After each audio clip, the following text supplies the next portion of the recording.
Did I have no song? No, my color of my screen of my lighting makes me look like I'm fucking you're Donald Trump or some shit. Yep. Hang You're on, definitely Team Orange. That's for sure. Yeah, fucking Well, hell. this is an interesting intro to the Ramblecast. Yeah. Welcome to the Ramblecast After Dark. My name is Matt. I'm hosting tonight's show. Jack is away in San Diego, allegedly. So they still haven't. No, really that. I was listening to your mic, Matt. Like it sounds like, my mic's it sounds like it doesn't sound like it's like the good mic. New, it sounds like another mic. Yeah, it sounds like you might not be connected to the right one. Well, there you go. There goes our whole best produced podcast. Best produced podcast. Here we go. This is my microphone. Way better. Yeah, there's a good one. There's the voice. Right. Let's Thank you. fucking go. By the way, where was this comment? See, that's more realistic. We started. This is what I look like. Yeah, there you go. Yeah. So for everyone out there, Chris had a weird light on for his mic, and it made him look like he was just super tan. Right. But not like the normal kind of tan. Pale as a mother. Just side note here. Recently did a binge mic. Hi, Miami Mike. I did a binge watch with my son of the Transformers movies. We've been going did you start with the cartoon? No, we're watching the cartoon now. Oh, okay. Listen. The cartoon holds a place of nostalgia in the three of our minds, right? Just saying. But to him, my car. Every time I walk away from my car and it locks itself, it gives the Transformers sound. Nice. Gives me a laugh every time.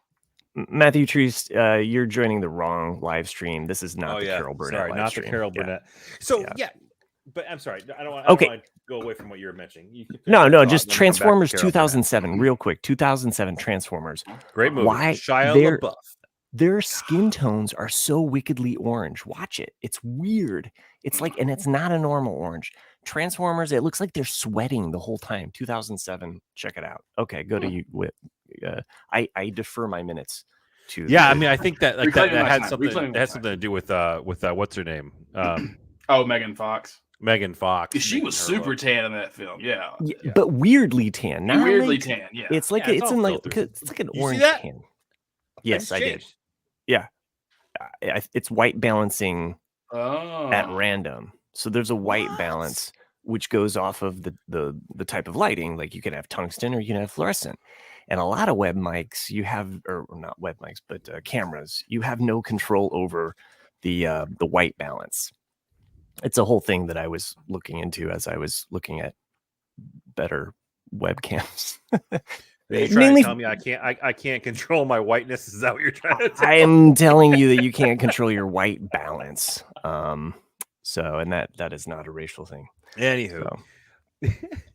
So speaking of the Carol Burnett podcast or whatever, this live stream, what's with Jack like pinning these random things on me, being like, "Oh, you've never seen this," blah blah blah. That's what he's always been. Like, why the fuck would I have ever seen any of the shit that he talks about? What if he's watching us right now? That would be funny. No, he's not. I'll fucking tell it to him right to his face. Anything before 1970, he just assumes we've seen it or listened to it. We've seen it all. Yeah, we've seen it all. Yeah, we're just a roaming encyclopedia. And the one time that I actually caught him on something, remember there was something that I was like, wait, you've never seen Link Lancelot? And he's like, I've never heard of this show. Right. And it's like, and Randy's in the chat tonight, can confer with me. He's the one that was like, yeah, it's Lancelot Link, because I couldn't think of the name, but I knew it existed. It was a spy show with chimpanzees, if I'm not mistaken. Oh. It was before we got into the every which way but loose kind of era of cinema. Lancelot Link, there we go. I was saying that. And Jack has not seen it, by the way, so phooey on him. Well, that's like even Chris. Like I think I was saying it to Jana or somebody the other day. It's like, you know, how he just tends to. It's like even you not going to, you know, Mark Hamill Street. It's like, how many episodes did he go? You gonna go to Mark Hamill Street? You gonna go to Mark Hamill Street? And then you get back. I did not go to Mark Hamill Street. Where did you go to Mark Hamill Street? I didn't go. I was too busy having fun. Exactly. I don't have to go visit the street in which Luke was born or raised on. I don't care. Right. I have no idea how to get this off of there now. It's weird. It's like smaller than usual too. I know, right? Somehow I clicked on this and I'm like, no clue. Sherry says he's always done that in every podcast. It's right. That's one of Jack's staying power bits of humor that he uses, right? He just like take a shot, kills a joke that's not first of all, it's not funny to begin with. Right. So he just like repeatedly kills it, and hopefully he's gonna get like a different reaction out of it. But anyway, speaking of, you haven't seen Fellowship of the Ring? Jack has not seen any of them. Remember, like he watched like he half. Sat through. He said that he watched half Fellowship, of Fellowship and then half. Right. Oh, I thought he said he watched half of Two Towers. He might have. My memory is he only watched half of Fellowship and then said, "I'm done." I mean, Two Towers is a long movie to get through. I understand he's old, but it's got the Ents. Yes. If you watch, if you're watching the extended version, exactly, the extended version is the only way to watch them. Return of the King is 4 hours long. If you watch, you're right. It is. So I don't know. I don't know why. Maybe I heard this week. I learned something new about Two Towers this week. Completely non sequitur. It happened to come into conversation at work, and I thought it was really funny. And then I'll somehow get back on track to what I was originally thinking earlier. But that's what we do. The Ents. Yeah. I learned this week that the reason why, and this is canon, I believe. I mean, at least I'm told, and maybe the Tolkien encyclopedia here can confirm or deny this, but the Ents, they didn't have any female Ents in their vicinity because they were too fucking boring, and they all left. And that sounds ridiculous, but the person who told me is like, no, that's actually canon. That's actually a reality in the Lord of the Rings. I'm gonna be looking for that because, and I wonder if it's in the section of the Ents Council, because the Ents Council goes on for a really long section, and they drove all the female Ents away. I'm currently reading The Hobbit, and then I got a collection of it's actually kind of a cool design on these books, but I got the Lord of the Rings as well because my son is reading them too. So I'm kind of a couple chapters behind him. So he's reading The Hobbit. It's such a chore. I mean, the first eighth of the book, the whole feast is just like fuck. And the feast isn't that long though. It's just a chapter. Yeah. It's just a chapter. It seemed like 5. But the chapter that's like 150 pages long. The fifth chapter, Riddles in the Dark, though. I mean, Riddles in the Dark is an awesome chapter. Yeah. Can you think of another better 5th chapter? That's so specific. No, but Riddles in the Dark, though. I mean, that's a solid, and that's much longer than even the dinner. But yeah, but whatever. I think that one intrigues you though, because you're dealing with a creature that you don't know. You're dealing with riddles, which everyone likes riddles. You're dealing with a lot of just intrigue with the ring and all the stuff, and then it's kind of like a first step into a larger world. It really is too, because even when Bilbo picks it up, he's just like, oh. And even like how it says it's like kind of a nothing thing, like he's gonna put it in his pocket and deal with it later. So Randy in the chat, this is interesting. I didn't know this existed. Apparently he listened to The Hobbit as an audiobook read by Andy Serkis. Yeah, Andy Serkis has done all of the recent redoings of the I did not books. Know that. Yes. Yeah, so if you get on like Apple iTunes or the Apple Store, if you download, there's like 4 or 5 different versions, audiobooks of Lord of the Rings and The Hobbit, but the newest ones are all done by Andy Serkis. That's awesome. Yeah, and he's a mastermind of voices. And just to be even more geeky, I'm listening to it as well. Oh, nice. So I typically, when I go to sleep, if I can't fall asleep, what I'll do is I'll put on an audiobook. And so I'll put on the audiobook of what I'm reading. I don't always do this. I was doing this with Dune for a long time because that would put me right to sleep. Like the authors of Dune, Children of Dune, and Dune Messiah, I was just kind of going through those. But yes, Randy, I'm also actually listening to The Hobbit while I read it, but I kind of like to read it first and then listen to it, because sometimes you miss stuff, or when you're reading, sometimes your mind almost imagines more things than what your mind can catch up onto when you're actually listening to stuff, because the way that the Hobbit, like Bilbo's house, is described in the book, like I spent more time in my mind kind of imagining this long linear kind of like with all of these, because he kind of talks about it as one long pathway with these different rooms off of it. But when I'm listening to the audiobook, it's just like my mind just went past that idea and just like kind of, so anyway. Not right, that there's tangent, any tangent. I think favorite audiobook. Go. Well, that's hard.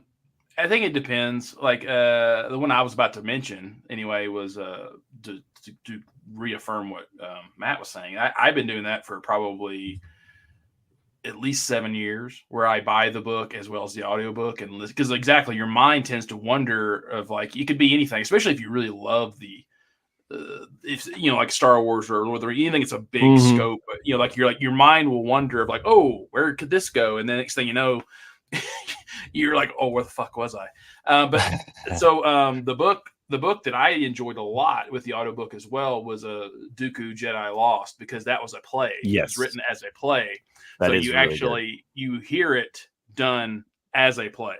So it's not like a traditional like Dooku entered in briskly by the, like it's all just like a play would be, it's all spoken at. No, that is a good one to mention, by the way, as like a good audiobook, just because of that. Yeah. Chris, you got one in mind? Yeah, I mean anything by Mark Thompson on Star Wars, by the way, is great. Yeah, I can think of. It is weird to hear his female voices after a while. any of the Thrawn books are just awesome to listen to. But I'm actually going to go away from Star Wars for a second. Pearl Clutch, right? I think I will say, fuck. There's like a bunch of them. You know what? I don't know. I'm gonna list off a few. So Ready Player One, Will Wheaton, amazing. I thought his reading of Ready Player One was so good that it made me go back and read the book again. Right. So like there was one of those things where like, if the audiobook makes you want to go back and read again, and I'm not much of a reader. I don't read a lot at all, but it made me want to go back and read it again. I think he did such a good job with that. Any of the Thrawn books are amazing. And then the Heir to the Empire trilogy, worth a listen. Like if you've never read them and you're curious about them. To your point, or Chris's point, it made me think of something, and I've mentioned this before, but the Steve Martin book, Born Standing Up, Steve Martin reads it, which is really, I love that when you get the author to actually read their book, and when it's someone who you recognize their voice and it's so specific or unique. So I wanted to, one of the audiobooks that's kind of on my want to read list is Shogun. Like after watching Shogun, I just was like, oh, this would be. Yeah, that's why I was just going to do the audiobook with that. So there's another book that a series. I guess I'll count it as a series as my entry to this as well. It's a book that I've actually talked about on this show before. It's a series of books by an author. Trump is author's Dennis E. Taylor.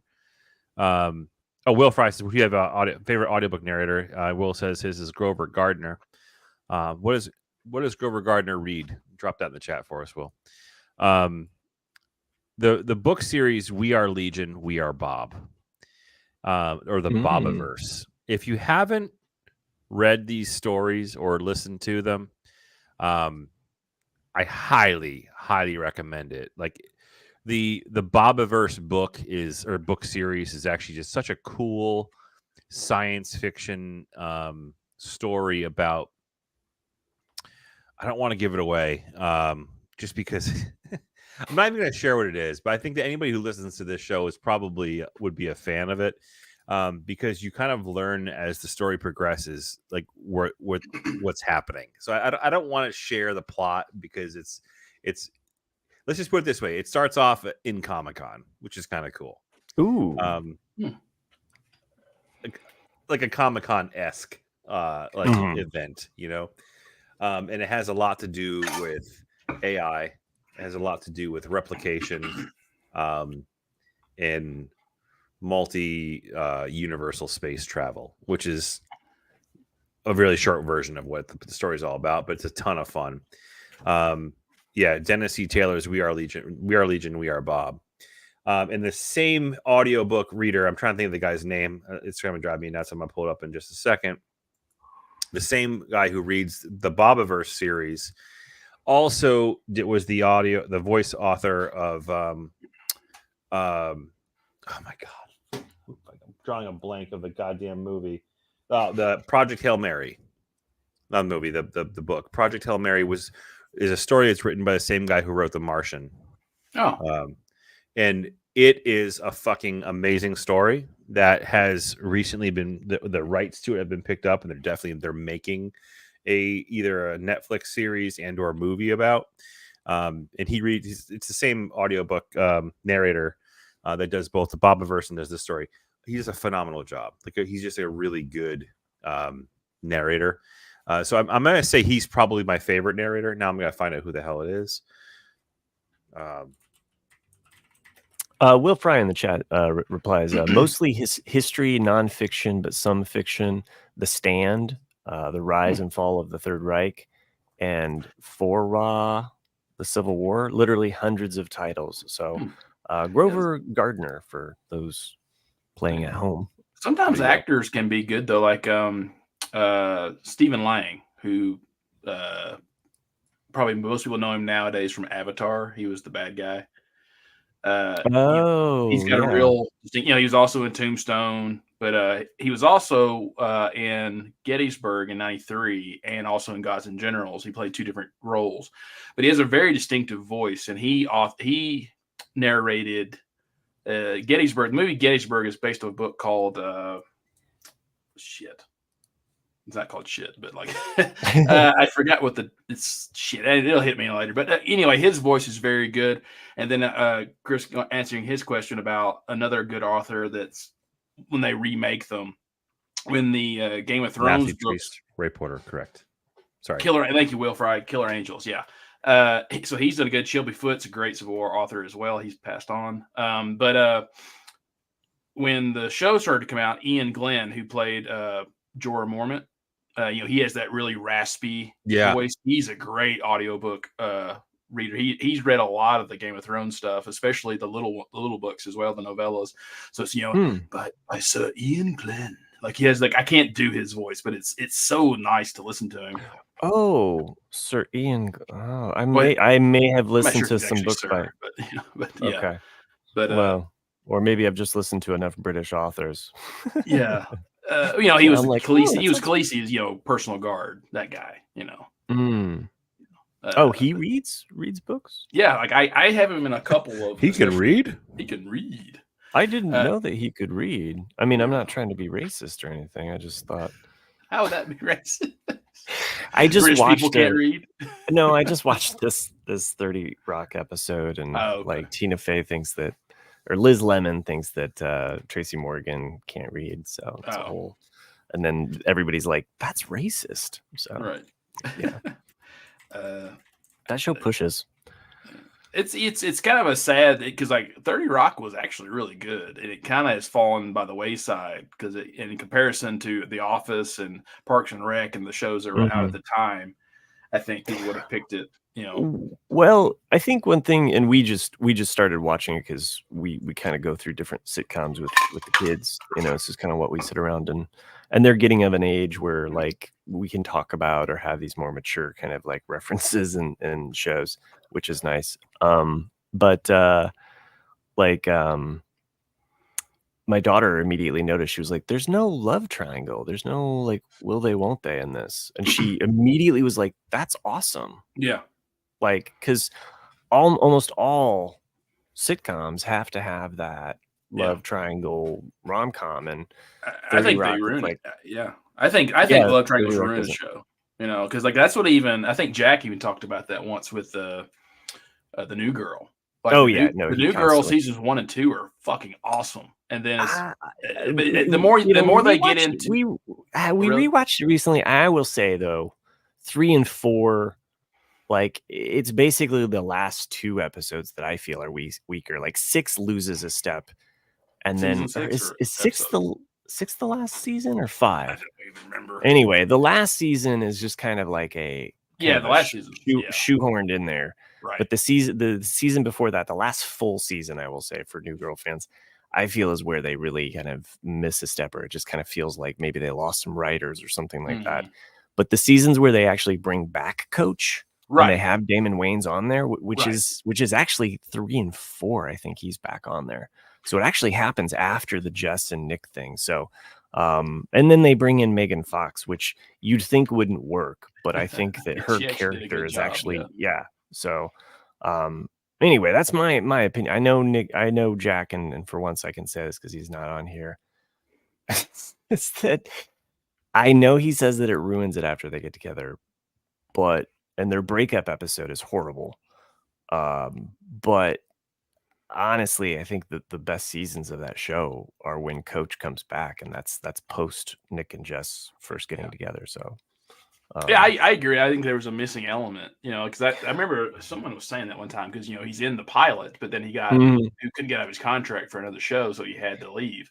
It makes the cast more diverse too, just having there's an actual scene where they kind of address it, and both Coach and Winston are like, Nick, you can't, they're kind of basically saying Nick, you're not black, and to have two characters actually telling a white guy on a sitcom, no, dude, so.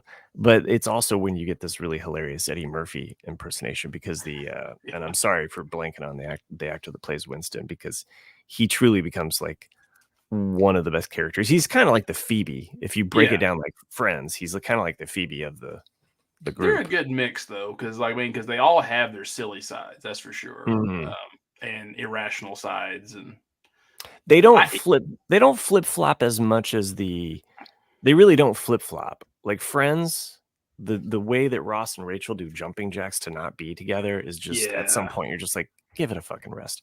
With at least New Girl, if you watch it as a rom-com, you're like, okay, well, they go on a break, they go their different ways and have their different things, but they come back together. It still doesn't make sense, but just sticking with the Friends thing, as well as even that 70s show. It's to me, you're jumping the shark when you get to that point to where it's okay, we're running out of ideas. Let's have Ross. I mean, let's have Rachel and Joey hook up for a few episodes. Same way as you had Mila Kunis, date every single cast member on that 70s show. And you're like, gee. And I thought the mom had one of the best lines about that. It was that she comes down and she catches her kissing. I think it's the curly haired one.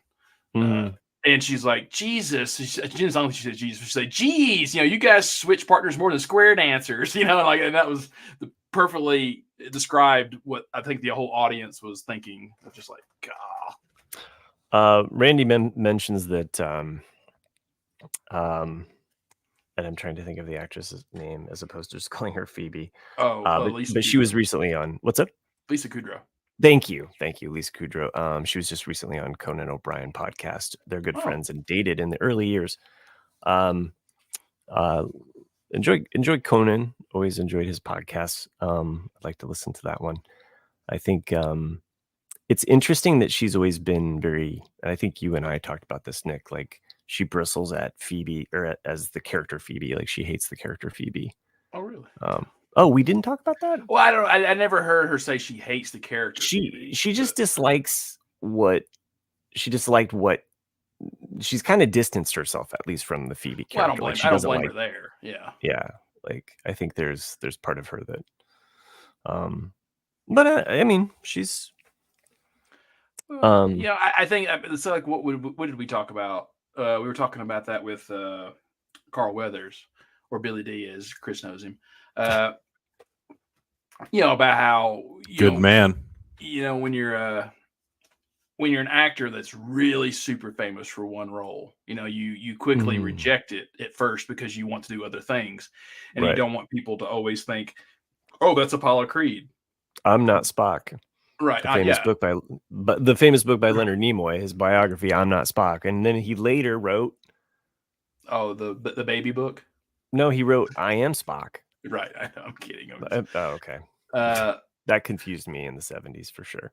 Yeah. No, I mean, but he said that as you get older, you quickly you then learn to appreciate it because you remembered, and people loved you enough to idolize you, and so you learn to embrace it after a certain point. That's just the way life is, and I think most actors would count themselves lucky if they're remembered for one role, or one movie that's truly a classic that people will watch 50 to 100 years down the road. Because I mean, I think that's probably why Harrison Ford always hated Han Solo to an extent, because he knew that would be the role he would always be remembered for until Indiana Jones came along, but right. But it's just, but it's still, I mean, like, when I don't want to think about that day, but when the day comes when it says Harrison Ford, it was just like, it'll be Han Solo. It'll be Han Solo. Like, I mean, it's just Han Solo / Indiana Jones. That's what it'll be. Yeah. Or Star Wars / Indiana Jones. Yeah. I mean, he's been in so many other things, and we've talked about him before, but I think, and maybe I told you guys, like, my son and I are going to go see Last Crusade at our local theater here, because they play old vintage movies and go in and get a bucket of popcorn. Vintage. So nice. It's only 35 years old. It's 100 years old now. Oh! I'm sorry. I was talking about the movie theater, but they show classic movies basically. Right. I think they've always tried to do 25 years or older, but they do show more modern movies, because they'll do like a brew in view, or a wine and dine, or wine and something, I can't remember, but basically they have a chick flick that they serve wine at. And then they have like, I know it's so gender stereotypical. Yeah. And then they have like, we're gonna serve beer at the male action movie, or male comedy, I mean, I will say though, I did go see Love Actually there with my wife. It was a Christmas, it was playing. She was sick. We paid for the tickets, and you get these 2 glasses of wine, and I was like, well, I don't want to go to waste. Yeah. So yeah, I was pretty popped. It was one of the best viewings of Love Actually I had seen. So would they show Sideways and only serve Merlot?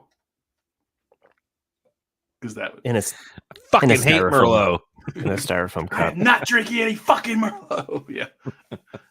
It is interesting to me. I always loved like those random facts of like what happens, like, when a song is in a movie and all of a sudden it goes back to number 1, and then when Sideways came out, the sales of Merlot dropped like 200%, and then Pinot Noir like shot up 1,000%. Yeah. Like no one had ever drank Pinot, really. If you had a vineyard that was specializing in Merlot, you were suffering.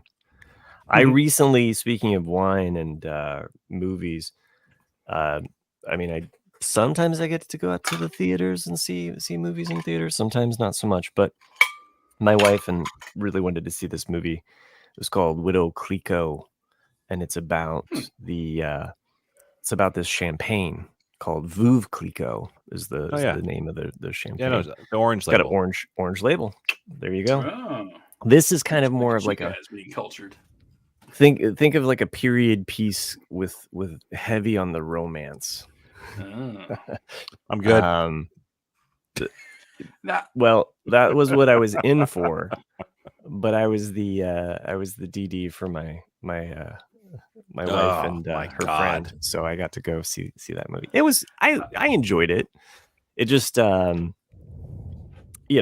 got kind of more into the history part of things, so I'm kind of more like, ooh, I would have liked them to have gone further with the history part, whereas they were like, we think our audience is women, and they really want to see Pride and Prejudice with a champagne maker with zombies. Yeah. So fuck. It sounds like a personal hell, dude. I'm not gonna lie to you. I was fine. A movie that I really appreciated and no one else appreciated, just of wine. I think I've mentioned it before. It's a 2004 film with Russell Crowe called A Good Year, and it's a Ridley Scott film. That's what's weird. That's what's weird about it, is that it's really out of type for both of these guys to make this movie, and it's basically Russell Crowe is a snooty British stockbroker who inherits a vineyard in the south of France. And then he goes down there thinking he's going to, flip it real quick, and make a few million, and ends up falling in love with the place. And I don't want to get too much into it, but it's a good film. And like it bombed, and I don't think anyone watched it. What year did it come out? 2004. It's either 2004 or 2006. It's one of the two. I think it's 2004. What was the name again? A Good Year. A Good Year. Okay. Yeah. So, I'm going to be a good husband and look up some other more wine-related movies. So yeah, I mean, it's got a good cast in it too. Like there's some people in there at the time you would not have recognized, but today you will recognize them. Let's take a palate cleanser. Gargle and spit. Pretty much. Commercial break. Okay. Oh, did you guys want to go ahead and get to the emails since they're so fucking long? You're complaining about the emails being long? Yeah, everyone sent an email. There's a couple in the chat here. You can go fuck yourself. Wow. Jeez, you're turning into me. No. So the first one is a quite lengthy email. And it was sent a few weeks back when all of us were kind of rotating around and not all four of us could be here. Once again, not all four of us are here. But since all three of these emails are Chris-centric, I'm going to read them. So the first one is titled Star Trek, the original series. Hi, RCAD. I hope that all of you are doing well. I'm writing to weigh in on the conversation around Chris and Star Trek, the original series.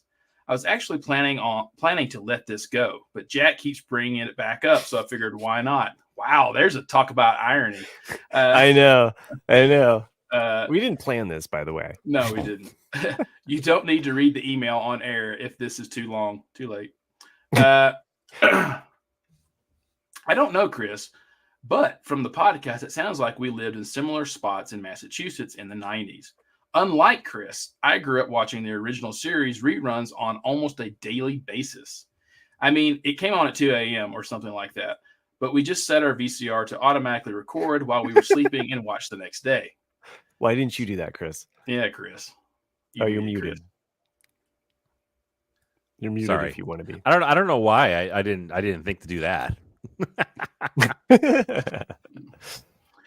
So when Chris informed the podcast that he'd never seen the original series because it just wasn't on, I planned to write in and call bullshit. Oh, thanks. In fact, I was listening to the podcast while I was preparing our family's Thanksgiving turkey. Oh, man. That's high praise that we were actually with you in Thanksgiving. Wait, that was a year? Like, that was Thanksgiving time? No. Well, people listen to this stuff all at different times. I don't know. Yeah, that's true. But thanks. I can't think. Was it that long ago? I don't think it was that long ago. I don't know.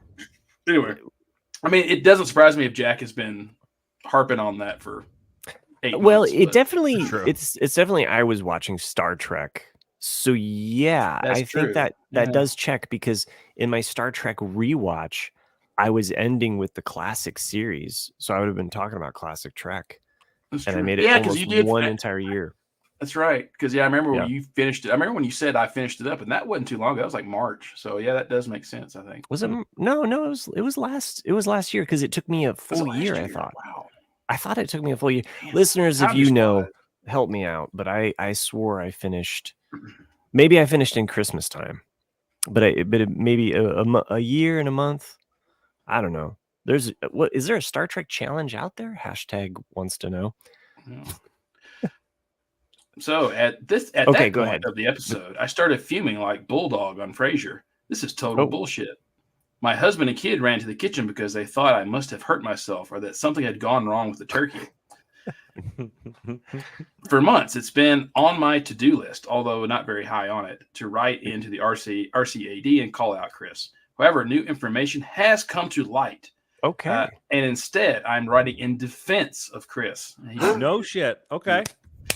I recently learned from my dad that our house was topographically in a weird spot. So apparently we picked up transmissions from 4 metro areas where most folks only got signals from 1 metro area. I love how this conversation went from preparing the turkey, clearly pissed her off so much that she talked to her dad about it at Thanksgiving dinner. What the hell? I'm also sorry for that, but I'm glad that it happened. Proof that we live rent free in our listeners' In heads. people's heads. Yeah. Yeah. And okay, go ahead with the rest of the email there. Yeah. Okay. We were picking up Star Trek email. reruns from somewhere in Connecticut. Well, Chris doesn't live too far from there, so. Well, no, I grew up not too far from Connecticut, for sure. You know, most people in our region, and probably Chris, weren't able to watch the original series until box sets became a thing. Yeah. And to Chris's point, I think it was a long time ago, there are a lot of better, more accessible shows out there, and there have been for a long time. I love watching reruns of the original series as a kid, but there really wasn't much else that was age appropriate on TV at the time that my entire family could agree to watch together. Mm-hmm. I've done an adult rewatch for nostalgia purposes, but I can understand why it wouldn't necessarily be on the top of anyone's list. However, like Matt said many times, just about any Star Trek series makes great background noise while you're working on something else. The stories aren't usually too challenging, and the episodes don't usually build on each other. Maybe someday Chris will get around to it in his own time if he feels like it. Maybe. Maybe. I'm not opposed to it. Although, I mean, because of Jack now, I kind of have to not do it in spite. Exactly. Or at least do it in secret. And then once you're done with the whole thing, then you go, so I knocked out Star Trek. Yeah. Right. So I watched every single episode of Star Trek, Jack. You fucking fuck. Okay. I'm not done yet. Oh, sorry. Tangentially related to Star Trek, I've also enjoyed watching Seth MacFarlane's The Orville. It's clearly written. Yes, it's clearly written for Star Trek fans, especially season 1. But if you don't need to have, but you don't need to have seen Star Trek to get a kick out of it. This may be a callback from a very old RCAD conversation, but I disagree that season 1 is the worst season. I think the original goal of the series was to parody and poke fun at Star Trek. For example, wouldn't they have awkward conversations in the lifts? I think it was taking itself too seriously in season 3, and that's ultimately limiting how far they can go conceptually. Although reasonable minds may differ. Thanks to the 4 of you for all that you do. I really enjoy tuning in for your ramblings. All the best, Amanda. Oh. Well, thanks, Amanda. And yeah, I'm curious. We're probably from the same area. So I grew up in Western Mass, very close, as in 2 towns away from Connecticut as well. So we may have been the same TV broadcast. But furthermore, to re-solidify my point, is that even when she had access to the watching Star Trek, she wasn't accessible to it as a child. She had to set her DVR, or not, I said DVR. She had to set her VCR to record it at 2:00 in the morning. Sorry, as a young dude growing up in Western Massachusetts, I was not thinking about recording Star Trek. Setting your VCR to record it, if you're of a certain age, you could do it. You could do it on your own. You could figure it out. That's true. But it took effort, and then there was also competing things no, I've got my thing in there to record the whatever. I don't know. Do you remember how fucking hard it was to set recordings for your VCR? Yeah, I feel like those who were professionals in the 80s of setting the time and being able to program a recording. It was 5 minutes because you had to push an arrow around. Today's IT directors, they had a heads up on these things. Do you remember?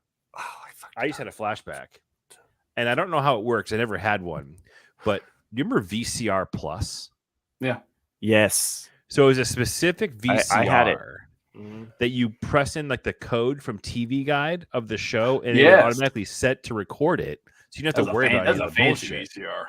Yeah, you had one of those, Matt? No. I had a DVR plus. Oh, so you're like 15, 20 years ahead. I got that when I cut the cord because I wanted the ability to record games I could record games off of live or whatever, off of just saddle or antenna TV, as you would back in the 80s with a VCR. You know, you set it to the antenna, like it's where you got your signals from. Yeah. One of the most subtle running jokes in a movie is in City Slickers, the movie City Slickers with Billy Crystal, and that while they're riding horses, you know, it's always just like the scenes that it's not really anything going on, but you'll hear them in the background. And there's actually a couple where they're directly saying it, but they're arguing over exactly what we're talking about right now. Like, how do you set a VCR? and it's something that you're not going to remember unless we're talking about it right now. Cause like they're talking about that. It's like, oh, like, do I need to set the clock? Like, no, you just need to know the time of when to record. It's like, well, how do I know it? And then like later on in the movie, the guy's like, you don't need a TV to record things on a VCR. You just have to plug it in and know what time to record. He's like, well, how am I going to watch it? He's like, well, for that, you would need a TV. You know, it's like it's all just stupid, just way to fill up scenes. And that's hilarious. Yeah. Yeah, no, I was the one that figured out how to do that. So Quantum Leap was like one of my first shows as a you know, teenager, like 14 or 15. I would set it because I didn't want to miss the next leap, you know. So but Star Trek, though, if you missed it as a kid, you know, there's so many other Star Treks. I mean, Jack disappointed, didn't you? For sure. Yeah. I don't know how people live with themselves, but oh yes, Matt Treese, or hitting pause while you're recording so you can watch it without commercials. Ooh, later on. That's right. Fast forward. Pro move. I tend to fast forward. Once I was into my 19s and 20s, I was recording MST3K off Sci-Fi Channel, and I was all about like editing those out because and this was when you thought, I'm going to hold on to this forever. You know? I know I've brought this up before, but my sister stole it from me years ago. But I had the 1983 original airing of Star Wars on TV on VHS. My dad recorded it, and I love that the commercials are on it because it's a time capsule of all the commercials from 1983. It's like when NutraSweet first came out, and like it's the like M&Ms. It's like looking in a JCPenney or Sears catalog now, like from the 80s. Like you look through that, you're like, I'm just stepping back in time. This is a time machine. It really is. Yeah. Tebow, 30-second skip. I have gone down a goddamn rabbit hole. Oh, what do you just share your screen. Share your screen with me. And then because you know how to fucking do that when I Jack can do all of Jack that shit. Can't figure out the fucking we're taking RCAD to the next level. I think I'm gonna take over this podcasting gig here. All right, let me see here. All right, let's see what you're looking at here. Oh wow. VCR Plus. This shit was crazy. Like you would like put this on top of your VCR. I still don't understand how exactly it worked, but I believe what the shit even sets your cable box. So I believe it used like an infrared receiver, and you would plug this into maybe the back of the cable box or the back of the VCR, or I don't even know. I don't even know how it worked. Could that be a more late 80s font? I know, dude. Right? But you'd go through and like in the newspaper or in TV Guide, they would have the VCR Plus like 6-digit or 4-digit code. So you'd walk up and you would just type in the code, you know, bump, and it would correspond to a specific channel at a specific time. So I believe they had like a preset number. So it didn't like need to have any type of communication to the outside world. It's simply just like knew from like an algorithm of like the combination of numbers of like channel number and time to record for you. So you say, I want to. Oh, that didn't age well. The Cosby Show. If you wanted to record the Cosby Show, you just type in 6035, and it knows that like that combination of numbers means a specific channel recording from what time frame to what time. It was so much easier. I never had one, but I remember like wanting to have one. Anywho, but yeah, that was VCR Plus. Well, that was cool. Thanks. Now we do have some other emails, don't we? Or was that the only? We have two more. Okay, 2 more. Oh, really? Okay. Yeah. All right. So the next one is titled For Chris. Oh, geez. Okay. Wow. Popular. I like it. I told you, all three are Chris-centric. As Jack would say, oh, well, he's the favorite. Fan favorite. Fan favorite. Sorry, Jack. Hey, y'all. A couple weeks ago, Chris mentioned he might be coming to Nashville for a show in September. Yeah. I was at a movie that night, so I could not answer the question about the amphitheater.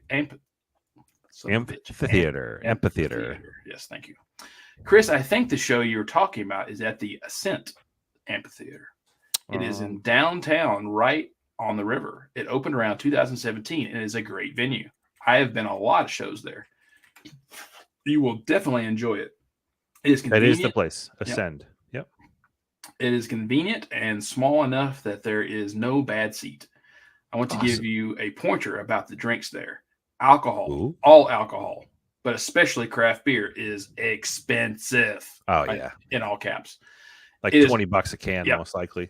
As in over 20 for a can. Oh, fucking okay.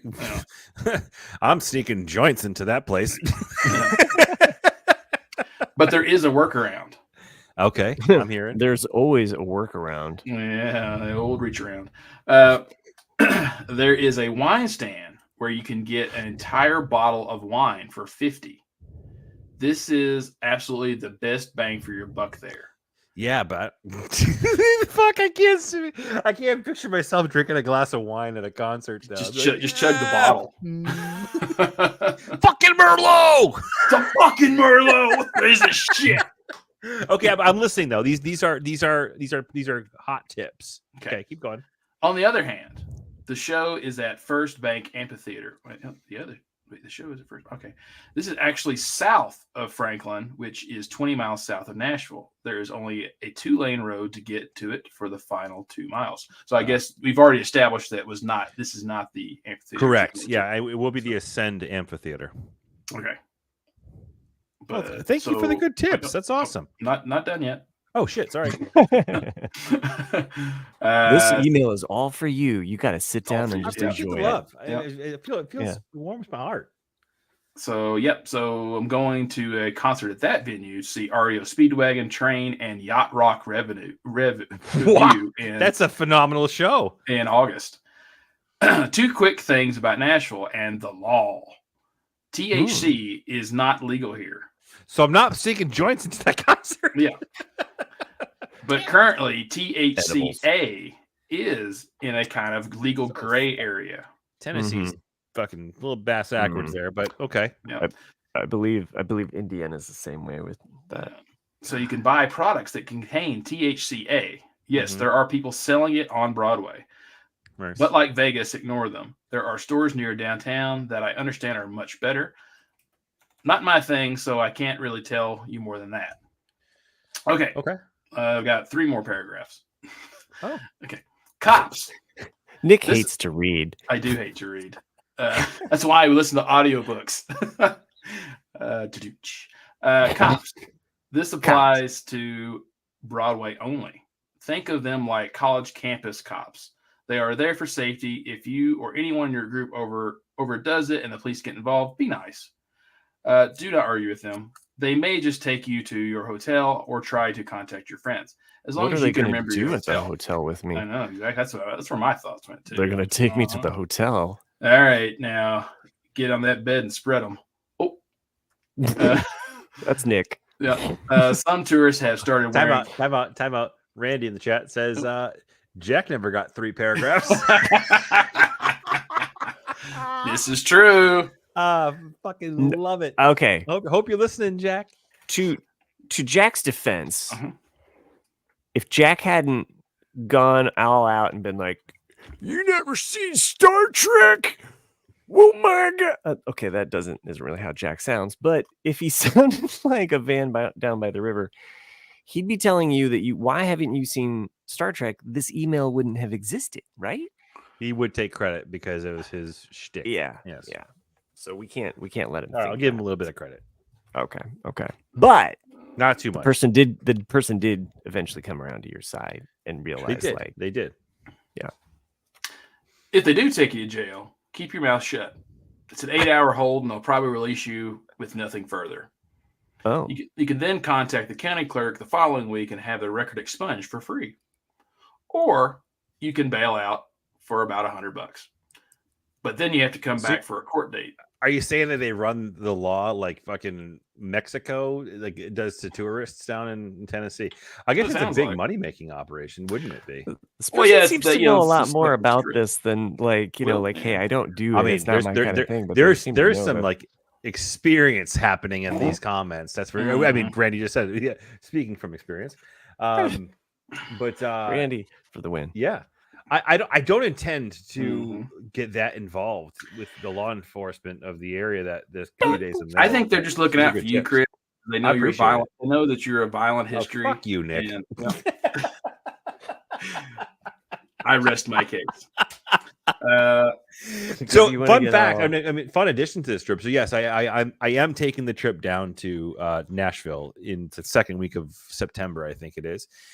A buddy of mine is on a business trip there already for the week. And then my other buddy Dave and I are flying down to meet him because one of our favorite bands, My Morning Jacket's playing at the amphitheater, as we were just talking about.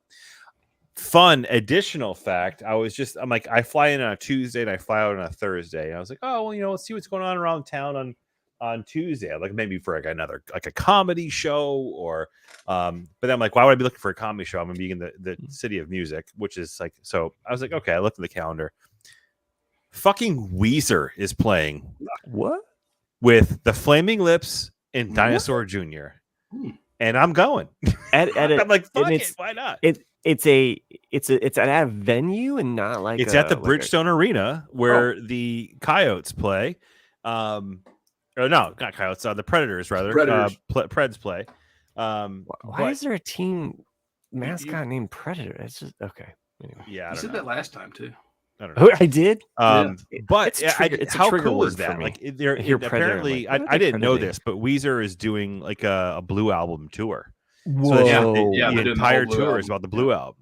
And they're playing with the Flaming Lips, who my buddy Jeff was like, dude, honestly, I saw the Flaming Lips at a concert in San Diego. He goes, and it was one of the best live performances I've ever seen in my life. Yes. So they're playing, and Dinosaur Jr. is playing. That's going to bring me back to like high school stuff. Like this entire trip is just turning out to be a fucking awesome. So I'm going to see Dinosaur Jr., Flaming Lips, Weezer, My Morning Jacket, and Nathaniel Rateliff of the Night Sweats in a span of 48 hours. I want those playlists, like all like set lists on a playlist, so I can just kind of listen to what you. For sure. No, dude. We'll if you go to Setlist FM, you can do that, right? So okay. I love that shit. I do the same thing. Yeah. I'm really curious too as to what the Flaming Lips are. I'm sure they're playing more, but they could play anything. So, but yeah, I saw them on the Soft Bulletin tour, which nice. That album, amazing. Just I think one of the best albums of that year. But or you could go with Rage Against the Machine. Both albums I think came out.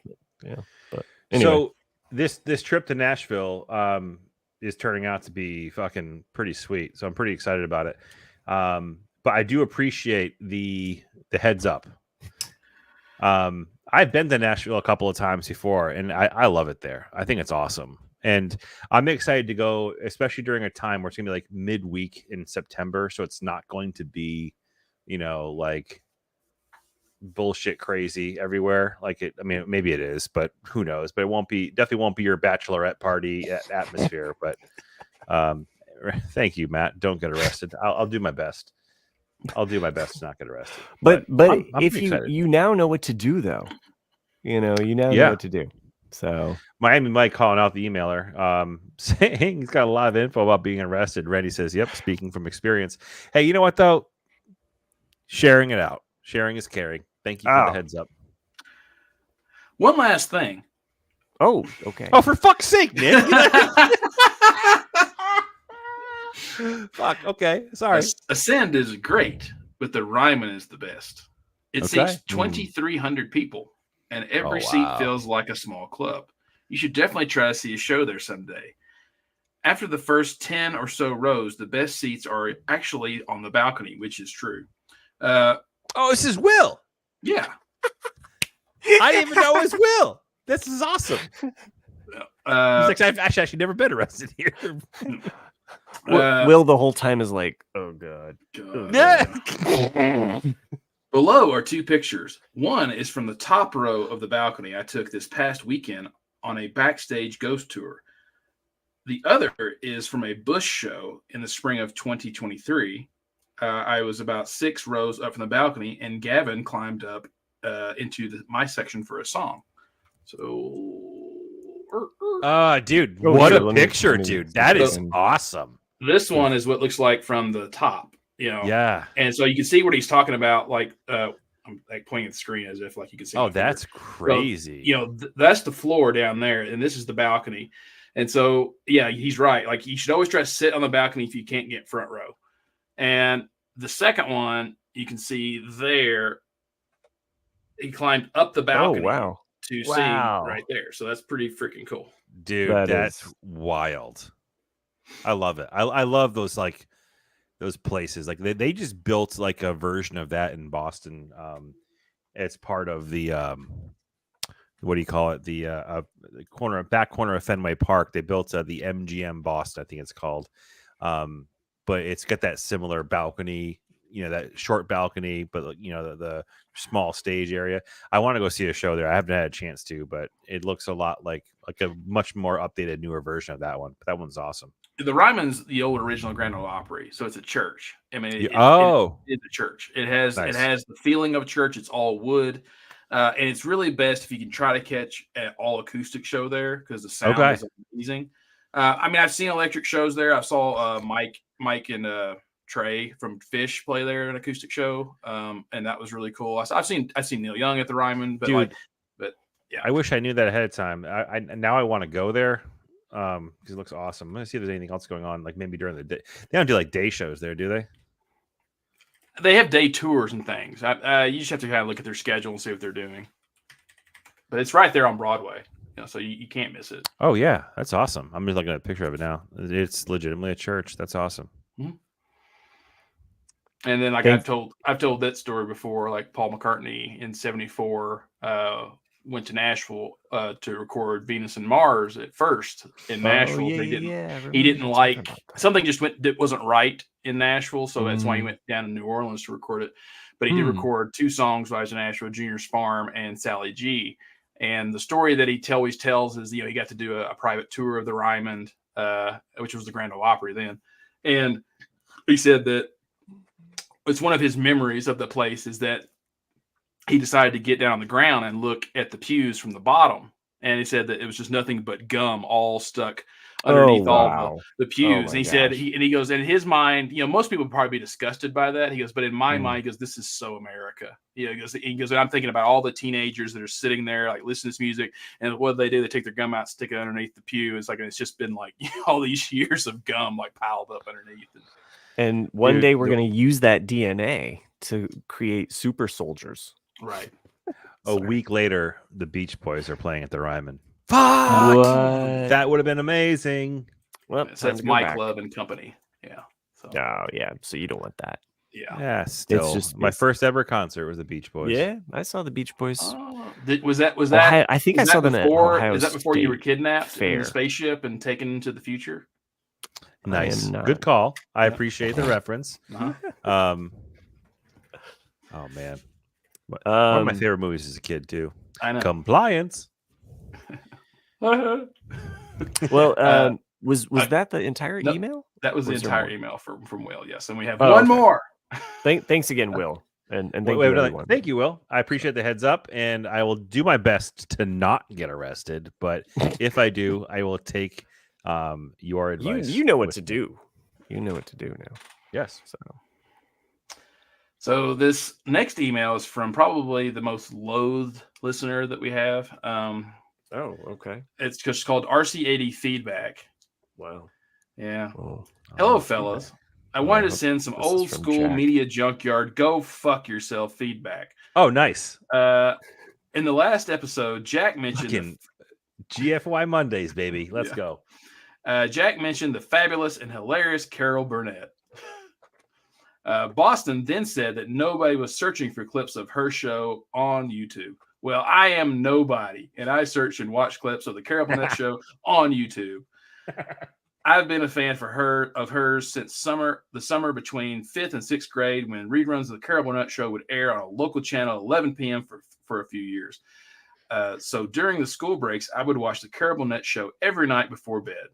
The show has a lot of classic skits, including The Old Man, Mrs. Wiggins, The Dentist, and my favorite, the Went with the Wind skit that sparked my interest in Gone with the Wind. Oh, yeah. I was so thrilled to see Carol on Better Call Saul. Spoiler for the show. Pause a second to give those that don't want to be. Well, you should put the warning ahead. Jesus. I will admit that if Saul hurt or killed Marianne, I would have thrown the remote, turned off the show, and I wouldn't have finished the series. Oh, wow. There will never be another Carol. Boston, I still love you, but go fuck yourself on the Carol Burnett show. Now that that's been said, quick movie feedback. I saw Twisters over the weekend. I thought it was just okay. It was missing a lot of some things that makes the original such a fun popcorn movie. I am so excited for Deadpool and Wolverine this weekend, though. And then for some reason they go back to Twisters, but it's been 24 years. Holy shit. And we finally got to see, no, never mind. It wasn't. It's been 24 years and holy shit, we finally get to see Hugh in the yellow and blue Wolverine costume. Keep up the great work. Jessica the Canadian. Oh, that's why you. Yeah, okay. There you go. Mm-hmm. Yeah, I agree, Mike. Twisters was obviously missing Carol Burnett. That would have been an interesting tie-in and callback to the sketch. So the Gone with the Wind sketch.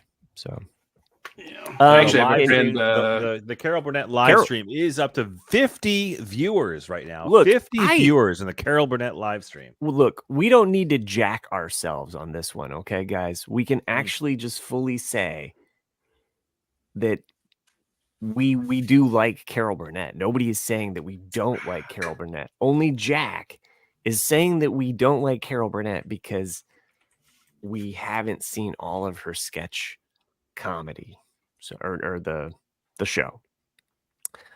You get what I'm saying, right? Nobody's backing me up on this. Okay, I'm tugging my ear. I'm just saying that we like Carol Burnett. Yeah, I got nothing against Carol Burnett. We got nothing against. Everyone likes Mrs. Hannigan. Just saying. Also, one of my favorite Muppet episodes is Carol Burnett. Favorite Muppet episodes off the top of my head. The Carol Burnett one, which by the way is the only one to win an Emmy. And it's hilarious. To the Paul Simon one, because it's all Paul Simon music. The Paul Simon one's great. Yeah, it's solid. You got to go Mark Hamill because you get Star Wars crossover with the Muppets. It's fucking fan-fucking-tacular. And the fact that they're all singing. That's the web episode title, by the way. Fan-fucking-tacular. I don't know if I can put fucking in there, but yeah. You put FKNG. FANFKNG tacular. You can make that work. Okay. What am I thinking of now? I'm reading Miami Mike's comment and just going off the rails here. But the Muppet Show, though, Mark Hamill at the end with them all singing "When We Wish Upon a Star," which is so flippin' meta now if you watch it, because Star Wars, Muppets, all owned by Disney, and they're singing "When We Wish Upon a Star." It's pretty heady stuff there. It's pretty heavy stuff there. It is. It's pretty wild. You guys got any favorites that you can think of that you remember watching when you were kids of the Muppet Show? Oh no. Like I said, like that was what I was kind of mad after watching the documentary that Muppets Take Manhattan was not available. And it's because what I heard is because there are Sesame Street characters in it, and Disney doesn't have the rights to Sesame Street, so that's why they can't include it. But that's the one I watched the most as a kid because that came out in like '86, so that puts it right with my age to watch that one the most. Muppets Take Manhattan. Yeah, Muppets Take Manhattan. Yeah. Oh, absolutely. When Kermit gets hit. Yeah. Jeez. Like I think I rented that movie quite a few times from the local mom and pop VHS rental. People's is people's, okay? And if that's not on a shirt somewhere, it needs to be. Yeah.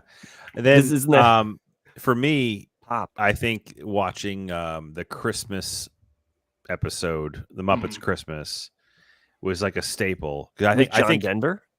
We recorded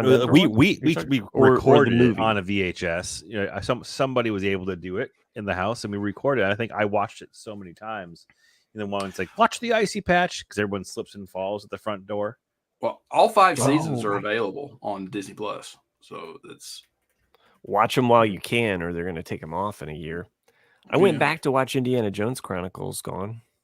Can't watch them any. They were on there for just a hot minute. Yeah, I watched like the first 2 episodes and then kind of lost interest. Well, because it's the kid, it gets better with the teen. So if you're watching them in chronological order, and by the way, there was an episode where it has the Harrison Ford, and I wanted to watch that episode, and now it's gone. I'm just like, come on, why can't we have nice things? Why do they take shit off? I know it's annoying. So watch it while you can, because you never know. It's like when they would come out to the VHS and go, better buy it now or it's going back in the vault for no telling how long. It feels that way. It feels like you actually do have to have a DVD or a Blu-ray copy of some of these movies, or else you're not going to see them. The Swedish Chef trying to take out fucking Big Bird. This Big Bird's visiting for the holidays. He's like, birdie. And he tries to fucking throw him in the pot. I missed that shit. You definitely missed the Muppet Show intro a couple weeks ago, Chris.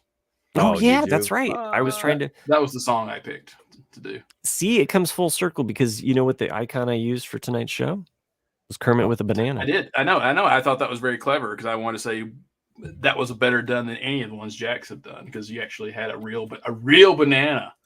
With, Well, no, I mean, it was just I was looking for Banana and Muppet, and then there's the famous The Banana Muppet sketch, which is that with Carol Burnett? No, it's with it's with somebody else. What's her name? Damn it.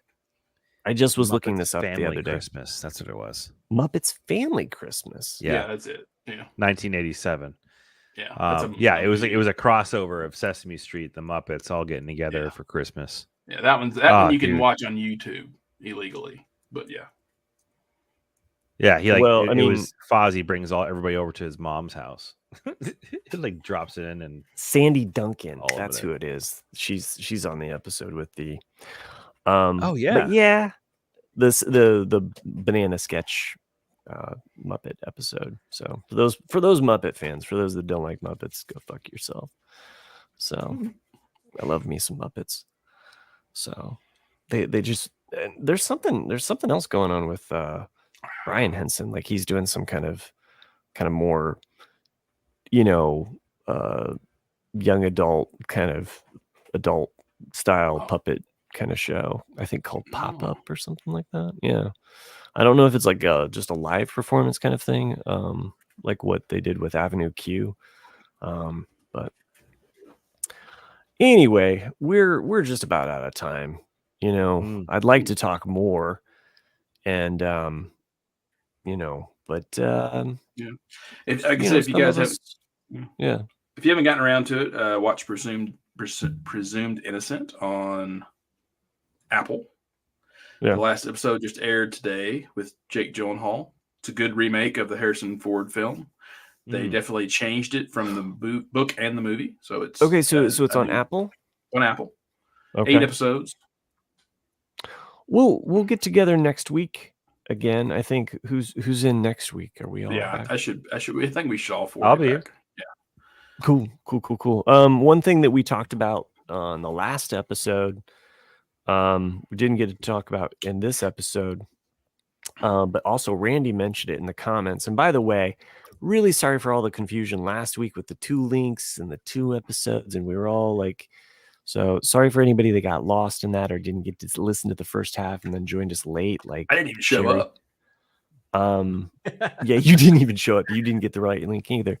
So hopefully we can iron that out and that doesn't happen again. But to that point, we were talking about soundtracks, best soundtracks. Oh, nice. And I don't know if we've ever done that. No, I know we've discussed this because I know Chris and I, and even you, Matt, to the extent like we were talking about Days Confused soundtrack, and we talked about we've talked about different ones before. I'm not sure if we ever had a verses on it, but Randy mentioned in the this is on the Facebook group, Into the Wild. That was a good suggestion. Oh yeah, very good. That's a great soundtrack. Yeah, I mean, it's got a specific vibe, or Summer of Sam, rather. It's got a feel. Yeah, I Am Sam soundtrack you're talking about. I think we could almost put this into two groups where you could have original, original music, because like with the Into the Wild, like I feel that's original music for that specific movie, whereas something like Top Gun, right, is kind of more of a compilation. Do we have compilation? Oh, Top Gun. Yeah, Top Gun had what, 5? I mean, it's probably like half the songs of Top Gun are originals. Right. I mean, they do. I mean, what about like Caddyshack? You know, that has some original, but we definitely would have to decide. Right. Yeah. So this is what I bring up to Nick, the thinker, the judge, jury, and executioner of the rules. But maybe we can think about some different categories for soundtracks, because we definitely could go more symphonic. You know, we'd all be clamoring over like Star Wars and stuff like that. But fuck Jaws, like that, like that is like John Williams maybe doesn't get better than that. It's kind of like, you know, The Lost Noise. It's like it's so iconic that it almost kind of becomes this thing that just like lives bigger than the actual rest of the music. Yeah, it's one of those things too. Lord of the Rings. Lord of the Rings. Yeah. But you know, aside from yes, you're right. It's absolutely right. Andre Young Arthur. Okay. Oh yeah, you're joining us again, Andre. You joined us last week. So sorry for not seeing you there in the chat.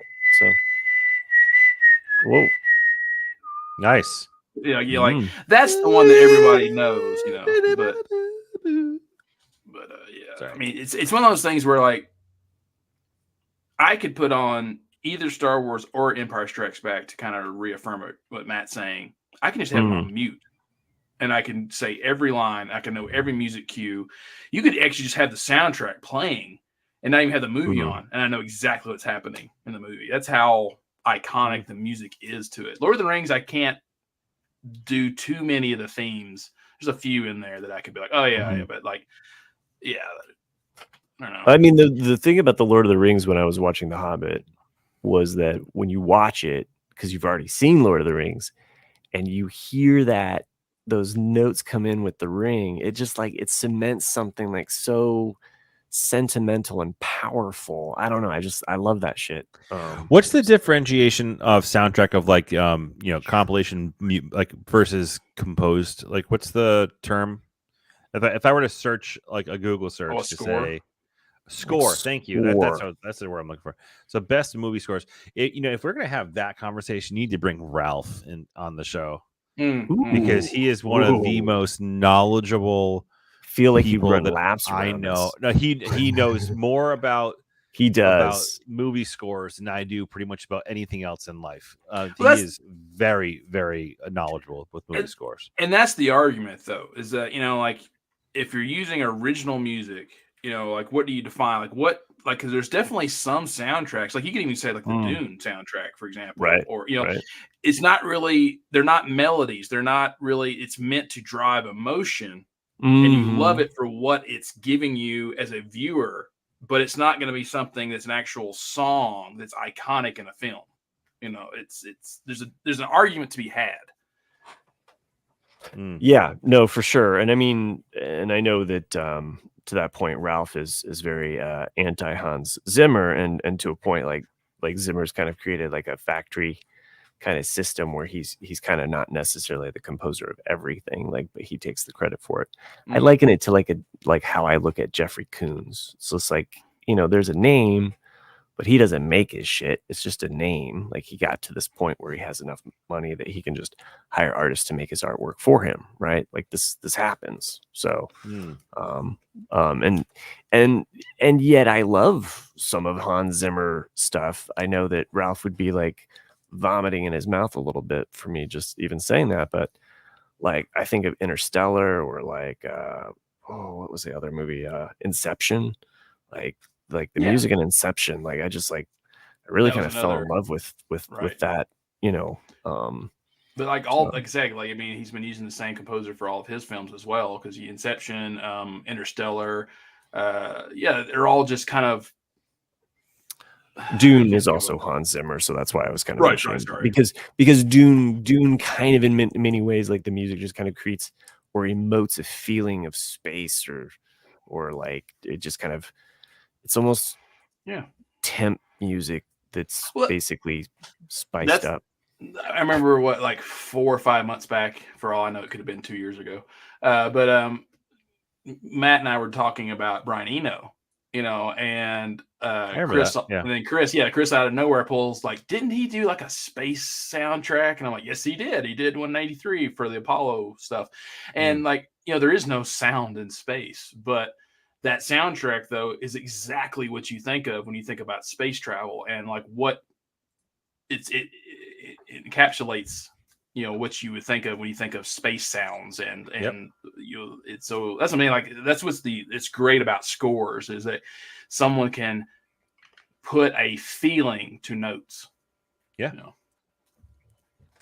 it's awesome. Yeah. Yeah, I think Ralph has a podcast about movie scores. I think he does. He actually has a legitimate like show he published episodes on. Andre says, and wasn't Elijah Woods on part 1 of Lord of the Rings movie released 2001? Yeah, I mean, I think I think he's calling back to when Jack only watched the first half of. Oh, nice call. Something that is funny, and I'm not sure if Elijah Wood was told to do this or if it was just the take that got put in the movie. But, the very end of Return of the King, when the Eagles have dropped them back off and Elijah wakes up in the bed, and like Sam's waiting for him. Then all of a sudden everybody comes in one at a time. And he's like, you see his expression. There's no sound, but you see him go like, Gandalf, and like and like everybody's coming in. Yeah. And then when Legolas comes in, he just looks at him like he doesn't remember who the fuck he is. And it's hilarious if you look at it in that context. Like he says everyone else's name except Legolas, and you're like, he doesn't remember Legolas. Like he's like, who the hell's this guy? He's like, I haven't watched. I thought he was doing like the cool bro thing. Like maybe there's some fan fiction, some shipping of Frodo and Legolas. Maybe he's just trying to be cool guy with them. Like, I'm not gonna what's up? Like, I'm not. He's risen him, as the kids. I just had a flashback. Speaking about the score, right? Of like that, like that very powerful chord is right when like the marquee of the movie title is right. Up. That's the one everyone remembers. It's just like so perfectly timed. Yeah. I can see like the two towers. That's but like that's a good soundtrack. But same with the Star Wars scrawl. It's just like that. Yeah, like it comes out and it just attacks you. It's just as powerful as Jaws that does it. I try to time it every single time. Like, you see like long ago, galaxy far, far away. And I just try to wait so I can go like, like just or even like the Halloween. Oh, like it just it worms your way. It worms your way, and your horror music does a great job of that. That's what's taking away at your. I mean, yes, there's still. I mean, that's what I do miss about our childhood is how everything had a theme song. Everything had an interesting, opening chords. Because like, what was it, a year ago or so, and I was like just whistling the HBO 80s theme song,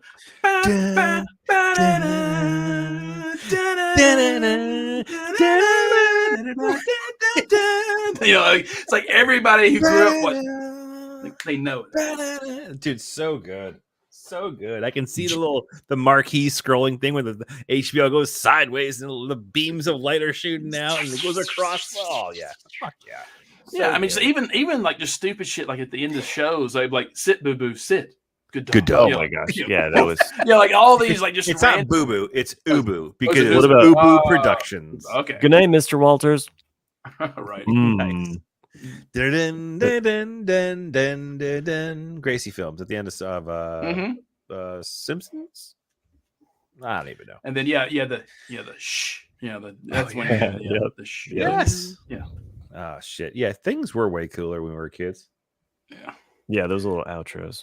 Did you But get I mean, some of the more modern ones though, like they would have different little funny sayings and After these messages, we'll be right back. The heads roll across the screen. What if just like our generation in a nursing home is just like it's the older generation or the younger generation dating us. They just play this like nostalgia. You just like that's my buddies didn't dick down and wherever the fuck they were. That was one like in 1988. at Burning Man in 2024 to you. Shitholes in this. Oh man. Godforsaken town. I don't know. I'm imagining that they would just give us a headset and sit down and like, here you go, Grandpa. Look at all of these toys. Well, I mean, do you think it's gonna be like Will Fry and Matt Treist and these guys and Randy sitting in the nursing home, like talking shit about how they used to listen to this show? Right. Are we gonna be a part of the conversation? I always imagine if I was in an insane asylum or a nursing home, which is pretty much the same thing. They force you to watch. Yeah. All No, like there's a 1989 film with Michael Keaton. Douglas Keaton. Okay. Michael Keaton, and it's actually got a really good cast. Christopher Lloyd, and it's called The Dream Team. And they're all in the insane asylum. But there's the one actor that's in it. He's not catatonic, but the only thing he can speak in is baseball terms. And I always thought that's how I would be. Like I would only speak in movie quotes or something if I was in an insane asylum. Like everything, like and that's how that movie, or music lyrics. Or that's music how lyrics. I feel. Yeah, exactly. Yeah. I definitely would probably just be muttering the halls. Oh, that's right, Peter Boyle. Mm-hmm. So I'm going to be the person that's saying, "Good night, Mr. Walters." Good night, Mr. Walters. Just in the corner. That's so good. I need to watch that. That's a good movie. I think I remember seeing that as a kid a bunch of times. Yeah, it's. I mean, it's not a. It's to me that there's a lot of movies that came out in the 80s that are 90 minutes long. They are not by any means, like an Oscar winner film, but they are solid, entertaining movies, and that's one of them. That was in the old Batman movie from the 80s. Like, what? Oh yeah. Oh fuck! That made me feel really old. Oh, you mean the old Batman movie? Yeah, the old one. Oh god, not the old one like in the 60s. The old one from the 80s. That old Batman. Fuck. Yeah. No, my. Imagine how Jack feels. But like, I know. Right? But I mentioned this before on the show. Like, I have like really fond memories of that being like my world. When it came out. Yeah. Like it was Batman logoed everything, and it was like, where are you gonna get you're gonna get the yellow Batman logo, or you get the white Batman logo? Which one are you gonna get? It was just like I remember My mom picked up the black shirt, JCPenney. She just picked it up at JCPenney's for me. I wore it to school, and it was the one time that I was cool. You got laid, right? Like there was everybody. Where'd you get? What did you? There was two. There was two shirts. An idiot. I told everybody. There was the black. There was the black with the yellow, and then there was the full Joker. It was the Joker holding a card, like two cards, like it was a crazy face one. Mm-hmm. That was the two shirts they released for that movie. Joker with a crazy face. I've seen that around. Yeah. Chris, somehow you got muted. You got muted again, Chris. Or sorry. That logo, man, that was just like Remember how it was? I'm looking at it now. Just like it's like the shiny, like sparkly Batman. Share logo. it with us, brother. Oh yeah. Yeah. Hold on. You can always share stuff with me if you want to. So I will. Andre does say in the chat here, the 1980s wasn't that long ago. Those were still the best use ever decade, even though I'm a 2000s kid born 2001. Well, thanks for joining us though, because that's cool. Maybe I'm just that's the VHS cover there, or that's the poster.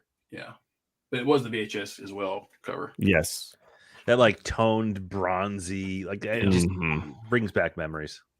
Yeah, Andre, like maybe I'm biased, but I have that because I was a kid in the 80s, as all three of us were. But to me, the 80s were just a magical time in that it brought imagination out. Like every movie, every television show, every cartoon allowed not just kids but adults to be kids and to that anything was possible in a way of like. Because you think about how much stuff we had. We had He-Man, Teenage Mutant Turtles, and all the superheroes were coming into fruition at that time, and like all these things that were in Star Wars, and it was just a magical time. It was not serious movie making like it had been in previous. It was just like, hey, let's just have fun.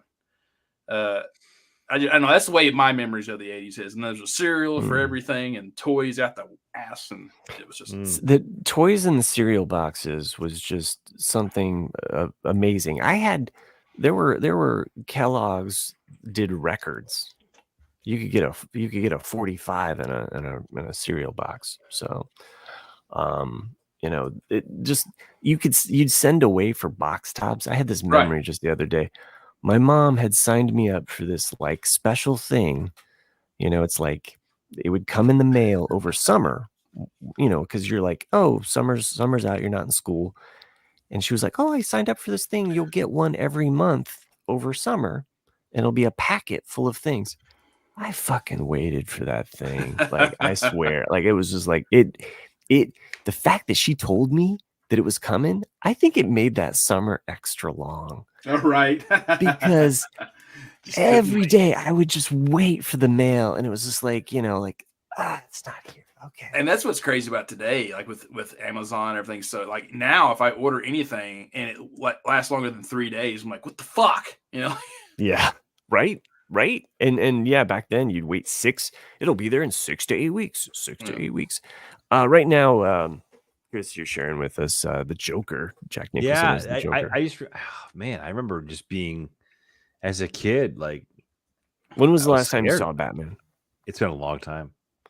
When you watch it, I kid you not, because I watched it with my son just recently, and it was like Star Wars, where I felt like I could say every single line in that movie, like as it came out, and the soundtrack. Hubba, hubba. Who do you love? Like again, I think Batman, Prince, like solid contender. For it has to. I don't know. I mean, I know there's so many different great soundtracks, but I like it. I think it has probably 3 good songs on it, and the rest of it is decent. Hold on. I'm so sorry, Nick. I'm sure what you just said was super important. However, I got caught up reading Miami Mike's fucking comment. Jack Nicholson was fucking 42. No, that's in not that right. movie. No, that's not right. Because he was like 40 when he did The Shining, and that was 1980. So wait. Are we sure about this? I have to fact check that one. On. 52. Oh, there you go. 52. My bad. 52. Yep. Okay. Well, that makes me a little bit better. A little bit. I was like, that hashtag bad math. Like, I thought that like Andre Young author's comment about that old Batman movie made me feel old enough. We appreciate that you've joined us live in the chat. So to realize that no worries. I'm older than he was. Still, we're creeping up. We're creeping up. That's what I said. Remember that? Like what? Like Jack's older than him. Yeah. Mm-hmm. There you go. Yeah, but it's like remember that I said that to you, Chris, like last year, that we were the same age as Tom Hanks and Saving Private Ryan, like last year. And I was like, son of a bitch, like yeah. That's wild. Of course, that was 25 years. Jack was 26 90. years. Drake, what's up, my guy? Wow. Been a minute. Thanks since I for heard joining from us in the Drake. chat. Yeah. Back to Andre, what you said. I asked you in the chat if you had seen the more recent Michael Keaton version in the Flash, and Andre said that he had not seen it yet. So, by the way, worth a watch. I tried to just not think about the horrible actor that is playing the Flash, right, and just watch it. Which, when I watched it with my son, who had no knowledge of any of that going on, he actually enjoyed it. I was like, okay, that's cool. I wish that they would have used Grant Morris from CW. From CW. I think it would have been the smart choice. Just flip it around and have him, especially with all of the, but Chris Drake dunking on Jack tonight. Jack is hella old, so Andre, he's a little bit under 90. I mean, he could still run for president. I mean, just to me, I'm sure you guys too. Like when we met Jack or first listened to Jack 18 years ago, he was only like, I think 45. So I know. I think I've lapped Jack on the age on which I met him to when maybe. Yeah. I'm not sure. I haven't done that math quite yet. Either 45 or 46. Yeah. So he was, he still had color in his hair. He still had hair, then. He did have hair. I was trying to do the math earlier on the length of this show when I tried to pull the plug. And yet here we are at an hour and 30, which is our just spot. the way we That's are. how it happens. I would love to do a post show, Nick, with you about Let It Be. I recently watched that. Oh. So I mean, just for the first time, or you mean the movie, the 70 movie? Yeah, right. Okay, gotcha. Right. So, and I have notes. Oh, cool. I mean, I don't mind. I mean, we haven't done a bonus show in so long. That's true. So I don't know if anybody even does the bonus shows anymore. We should for the patrons. We should. We only have like 2. So, well, let's thank those patrons, and then I don't know. I guess we could do a tag on another show. What do you say? If anybody would like to have a Beatles discussion, yeah, let's do that. Okay, so let's wrap this up real quick. Thanks for joining us. Thanks for everybody that joined us live in the chat. Chris Drake, Andre, join us, and again, Will. Thanks for the emails. Did we get through all the emails? Yep, we got all 3. Yep. Randy, Treist. I'm sure Sherry was listening at some point, and if I didn't mention Miami Mike, of course. Thanks again. So I hope I thanked everybody that joined us. I think you got it. Thank you to the patrons. If you do have any emails, please send them in to the Ramblecast. No, it's rcadcast@gmail.com. That's rcad cast@gmail.com. @gmail.com. Thank you. And the patrons that we thank, Eckhart Richter Gladfelter, I believe, Maggie the Magnificent, Joanne with the Master Plan, and Ed the Creepy Letter Carrier. So I won't do you like that. I won't do you dirty like that, Ed. I've met you in person. You're a decent guy. He's a bit poopy. I don't think he's creepy. No, poopy. He's poopy. I don't think he's poopy either. I never. Yeah. But anyway, thanks again. That's why Jack's not the favorite. So he just insults everybody. Yeah. Wow, dropping some controversy on Jack tonight. So who said he said he might have joined us, but maybe with all this trash. And Sherry. Sherry. He mentioned you, Sherry. I heard him say it. Didn't you? I think you did. I did.